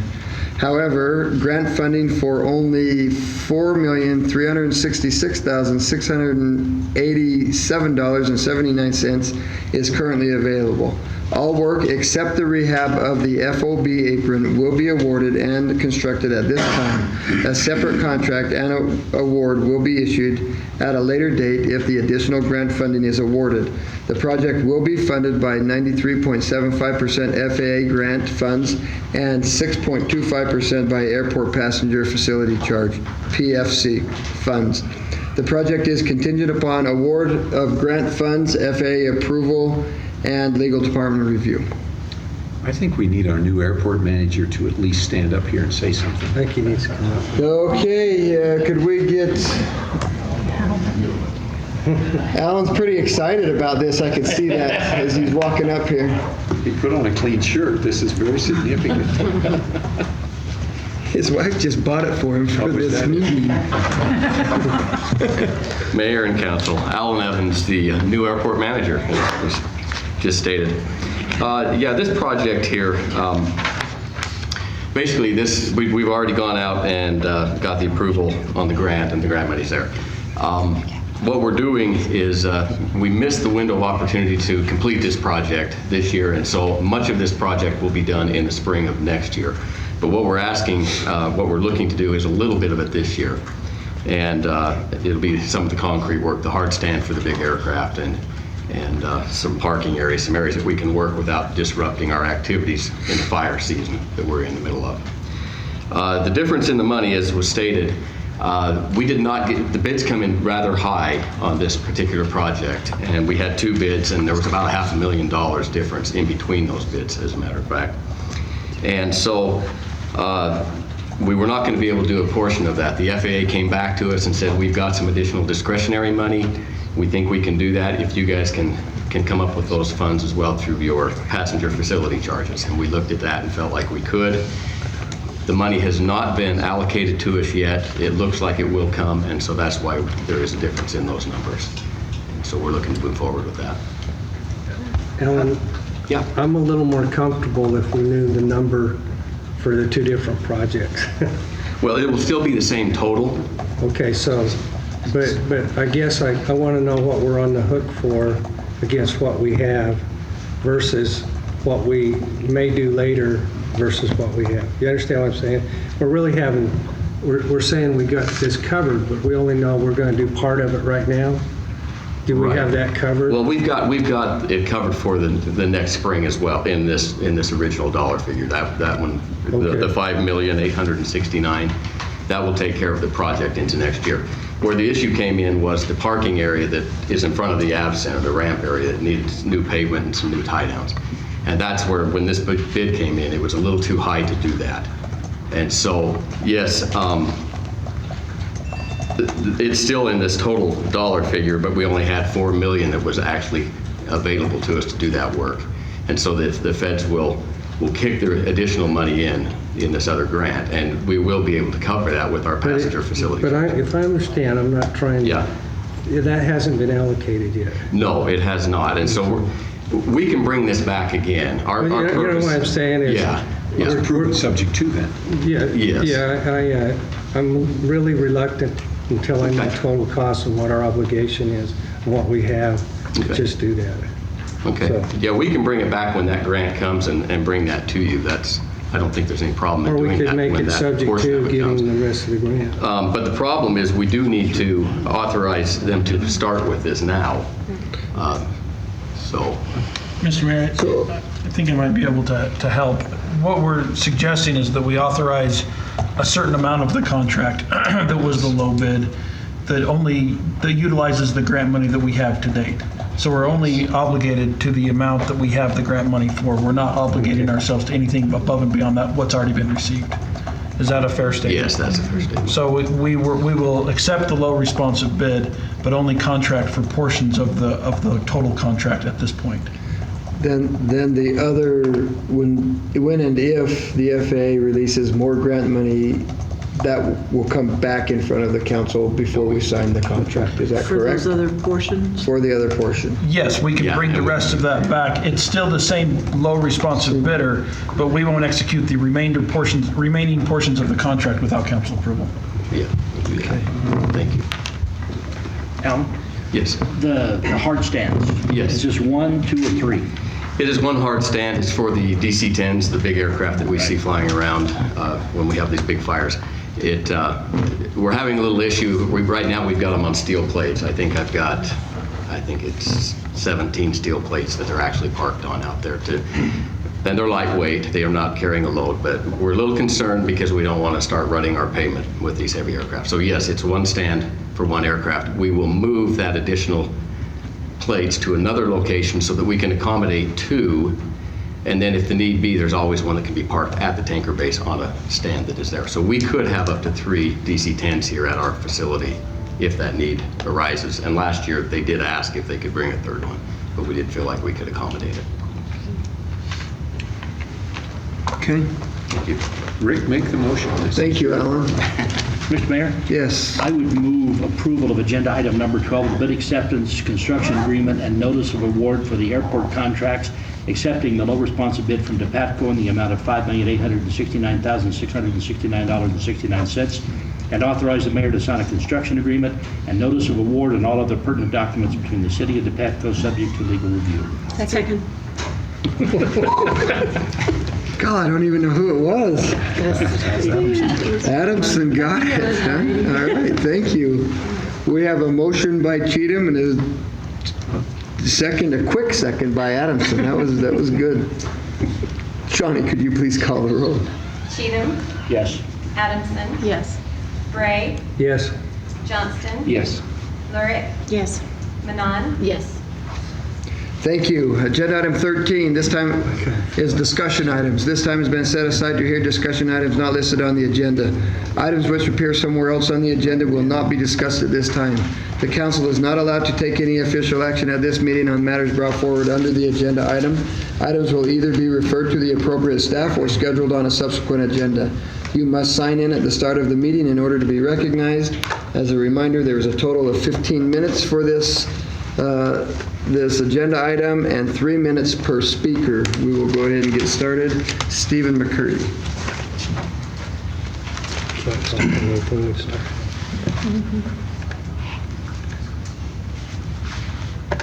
Okay. My name is Stephen McCurdy, and I'm here to address the Idaho Opens Meeting Law. As you probably know, over the last 6 months, I've tried on many occasions to have communications with the mayor's office and council members, the school board, and the Historic Preservation Commission. I'm going to read from the Idaho Opens Meeting Law. Question number 12 says, can I still address questions and comments to a commissioner or board member individually related to a pending matter? Most of the time, I have been told that the answer to this question is no. And in fact, I've been shut down on almost every instance of trying to have that communication. But the answer is, as it says, in other words, as representatives, can I still contact members of a governing body with unsolicited information or opinion related to a decision that is pending before the public agency? The Idaho Supreme Court has addressed this specific question in Idaho Historic Preservation Council versus the City Council of Boise. I will let you read that so as not to take all my time. In overturning the city's decision, the court stated when a governing body sits in a quasi-judicial capacity, it must confine its decision to the record produced at the public hearing, and that failing to do so violates procedural due process of law. This court has also observed that when a governing body deviates from the public record, it essentially conducts a second fact-finding session without proper notice, a clear violation of due process. Since the substance of the telephone calls received at the members of the City Council was not recorded or disclosed at the public hearing, the Commission had no opportunity to rebut any evidence or arguments the City Council may have received from the callers. Usually, that's where the argument and the discussion ends. But it goes on. The court concluded this discussion does not hold that the City Council to a standard of judicial disinterestedness. As explained above, members of the City Council are free to take phone calls from concerned citizens and to listen to their opinions and arguments prior to a quasi-judicial proceeding. In order to satisfy due process, however, the identity of the callers must be disclosed, as well as a general description of what each caller said. Therefore, in the event that unsolicited information is received and considered by a governing board member, the appropriate action is to disclose that source of information and the substance of the information so that it may be included within the public record. In sum, any information that you wish to use to form the basis of your decision must be made a part of that public record. If I am to understand this correctly, I should be able to comment and to have conversations with any of you on this board, with any school district board member, with the Historical Preservation Commission. They should be able to listen to my concerns and only make aware that they did in fact hear me, and if it did influence their decision in any way, give the opposition the appropriate amount of time to thank you to pass that. Thank you. George Deeb.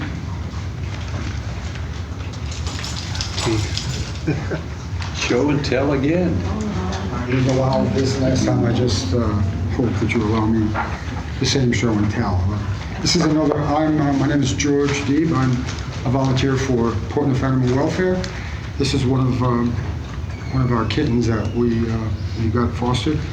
I want to start out with a mission statement for the animal shelter here in Pocatello. It says to provide a safe and healthy community promoting humane care of companion animals. I want to give you these figures. I want you to pay attention to this.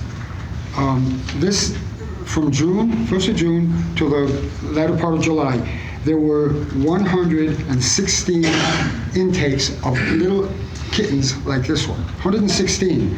To make room for them, they disposed of 98 other kittens. So what's his chance of survival if we didn't catch him? This is going to extremes, and you must address this issue sooner than November when you plan to install a new director into this position. It needs to be addressed much sooner than that. The 2018 figures for euthanasia are over 1,600, most of them cats. Sure, there is a cat problem in Pocatello, but the problem is solvable. You're treating a symptom, I have the solution. It's systemic. We have been offered TNR programs from best friends in Kanab, Utah. They were here last year, they offered a program that was refused by the then director for reasons unknown, or maybe they are known, but what we need to do now, we need to accelerate the hiring process for a new director. We cannot wait till November for you to issue applications, wait for responses, interview the candidates, wait for the holidays to pass, because that's what would happen. Then in January or February, finally hire someone, get them rolling in March and April, and by then, we're in the same boat as we are now. We're actually not advancing, but we're in retrograde motion. What we need to do is we need to accelerate that hiring process. I mean, very, very soon. We also need to expedite the process of implementing the TNR system. We have agency with Best Friends who offered $15,000 starter seed money last year, which was refused.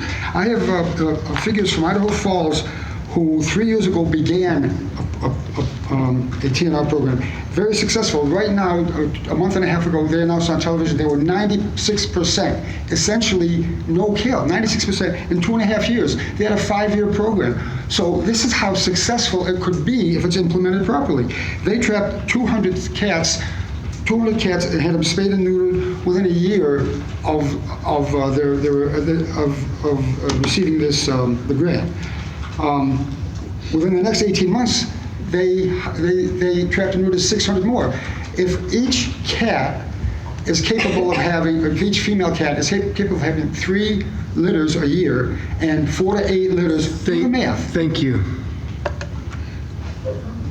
Thank you very much. We'll move to Nikki Taysom.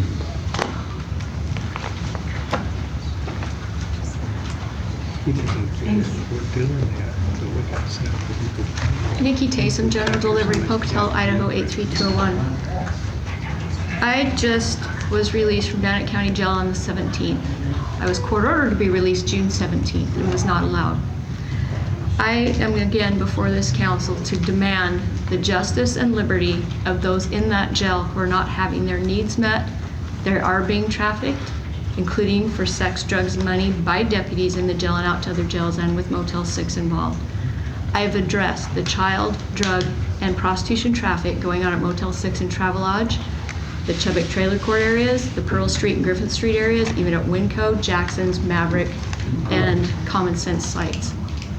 It's still taking place and is escalated. I've been giving you statistics from your own Pocatello Police Department as well as Chubbuck and Bannock County Police Departments and ISU of escalated instances since 2014 of getting statistics of abuse of children and neglect, as well as domestic violence, suicide, sexual assault, and now murder.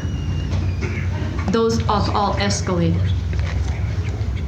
I will believe that you really care as a unit, as a governing body, of we the people who are the sovereignty, who put you in a position of authority to protect us and our children and our rights and our property, and it's not happening.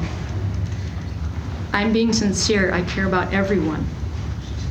I will go to jail peacefully if I have to, but I am sick and tired of our children in this county, in our schools, in our hospitals, in our rehabs, in our psych hospitals, in our jails and detention centers and group homes and foster care, being trafficked, abused, drugged, labeled, medicated over and over and over to the point they finally attempt suicide and succeed. Or they leave and run away or come up missing because they're being trafficked out of this country. You ask the inmates where they get their drugs. Best drugs we get are from the cops and the Arabs. I'm being sincere here. I'm not trying to be negative. We have a gross problem. We don't need more bars and alcohol. We don't need porn shops. We don't need strip clubs. We don't need more gambling casinos or lottery tickets. We don't need any of these things that create the problem. STEM Corporation, Big Ag Phosphate Meth plants right here. Foreign nationals bringing in the heroin and get out over and over and over out of the jails with the police and the probation as part of it, the trafficking system. Okay, I'm going to stop you right there. When you start implementing that our police officers are part of this issue, I will not stand for that anymore. I appreciate what you're saying. Thank you very much. We are done with, we're done. Our officers are solid, hardworking, and they are not part of this problem. Thank you. We will move on to Heather I have a right to speak under Disselkin. the First Amendment, and we are the Thank you. sovereignty. We are Heather a constitutional government Disselkin. under God. I'm talking about across the board. We have a problem. We need to go ahead and have her removed again. Good grief, you guys. I charge you with treason. I demand their arrest. And if you don't do it, Please. you are just as responsible. Thank In you. the name of Jesus, Heather. I condemn you all before God and the law. I will not have you talk about our police officers that way and with the idea that they are doing something illegal. Please, officer, thank you. Please, let's have her removed. Heather. I'm leaving under duress. Why will not be quiet? Why are you not saying anything? Your children are being trafficked. And you're paying public funds. Heather Disselkin, 635 Gary Street. Brace yourselves, I have a compliment for you. I saved it for last. I know you have a difficult job. Thank you. I wouldn't want your job. Being on this side of the podium, citizens have a difficult job too. And our difficult job is staying informed. And that takes work and it takes time. And I do try my best to do that. And what I want to compliment you on is the access to the minutes. I've seen improvements in that over the years. And you, out of all the entities in this area, the school district, the county, I never get onto ISU's website to know much about them, but it's easy to get a hold of your minutes and to see a historical record, and I appreciate that. I hope someday that it'll be easy to just access everything right in from the video. And I appreciate when you do videotape the meetings, because a lot of your meetings are held during the daytime hours when we work and we can't attend. And sometimes even when they're in the evenings, we have other obligations we can't attend. So having those, I consider that the gold standard, because it's almost like being there. And if there's only one particular item that you want to look at, you kind of can scroll through there and find it. And then I look at the silver standard as being the audio recordings, and then the minutes, of course, coming in bronze. But the reason why I bring this up is because it's come to my attention that one of the sets of meetings that you have, which I feel is a very important meeting, are the joint cities meetings that you hold 2 to 3 times a year. And I noticed that I don't know the reason, I know that you guys rotate who hosts those meetings. I don't know who's responsible for the minutes. But minutes from last year, June 12th, 2018, they're minutes. They record what happened in the meeting. There's overviews, there's who were there. Then beginning in October 23rd of 2018, January 29, 2019, and June 5th, 2019, they're only recording who from the city attends. There's no record of who was there from the county, who was there from City of Chubbuck, who was there from ISU. There's no record of it. And there's also no record of what's being discussed. What the minutes are saying are, the City of Chubbuck representative gave an update on the following topics. It's basically a repeat of the agenda. There's no information there. So I went and tried to get an audio recording. No audio recording available. These meetings are important because they give you a snapshot of the overview of what's going on with all of the taxing entities in the area. So I would just ask you to please consider bringing these meetings up to the gold standard, and for the entities who are able to videotape them, I know the school district has that capability, you guys have the capability. I don't know about ISU or the city of Chubbuck, but at least if you can't do that, audio recordings, and then improvements in the minutes where there's actually a record of what took place, because the last three. Thank you. So I have a question. I'm going to break my own rule for a second. Okay. Where did you get those minutes from during those meetings? Okay, I got these minutes from the City of Pocatello website. Okay, so the city of Pocatello would probably put in those minutes because that was not our meeting. The minutes that we would have, we will keep the minutes. It will indicate who was there, but the minutes of everything that was said will be given by the other entity. And so whoever hosted that meeting. Okay. So we've changed it. We've hosted it in Pocatello. City of Chubbuck wanted to host it. School district has hosted it, and Idaho State University has hosted it. And we've just kind of moved it around because we've got all those entities, and they've all had the opportunity or wanted to. And so I would recommend reaching out to those entities that hosted it.